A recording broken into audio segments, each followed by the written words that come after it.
Good evening. We begin tonight in Nanaimo, where City Council has received some troubling news about how one of its key buildings might fare during a major earthquake. The City Hall in Nanaimo, the Annex there, needs a seismic upgrade. And just like the BC legislature, there are fears that in a major quake it may not survive.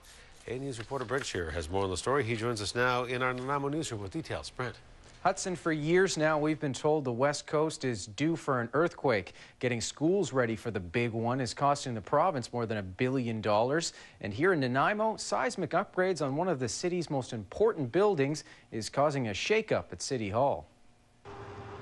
Nanaimo's City Hall Annex houses city services. From building permit applications to the bylaw department, the Annex is the heartbeat of the city's bureaucracy. But structurally, it badly needs an upgrade.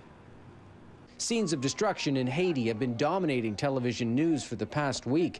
The earthquake leveled the capital, Port-au-Prince, taking with it the once mighty presidential palace. For decades, seismologists have been predicting a major earthquake will hit Vancouver Island. And if that happens, recent studies say the historic legislature building in Victoria would crumble to the ground.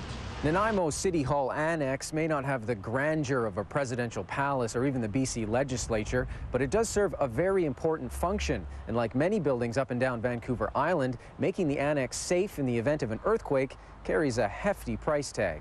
It would cost in the neighborhood of $6 million to upgrade it to the standard, and that's something that is unacceptable to us, and so we're now looking at alternatives. When the Annex structure was built in the late 1930s as a warehouse, there wasn't much thought given to earthquakes. Structural engineers have told the city the building's frame needs to be upgraded to meet current seismic codes. Basically, if there's an earthquake, the building has to be strong enough to stay together. The walls, the floors, and the roof all have to work together to avoid collapse. And so this building needs all three of those components looked at, and that's what our engineers are recommending to upgrade the building. The city could build a new annex, but that could cost far more than a $6 million upgrade to the existing building. Either way, the city is in a difficult position. We have a problem, and the problem is the building is occupied by staff. It's now being identified as being substandard by seismic standards, and so we have a choice.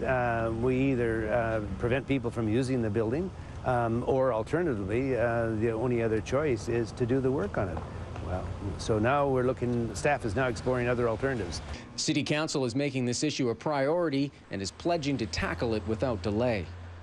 A seismic upgrade of this magnitude really is catching City Hall off guard. It's already struggling to balance its books in these tough economic times and doesn't have room in the budget for many new projects, let alone a $6 million renovation to that City Hall Annex. All right, Brent Shearer reporting. Brent, thank you.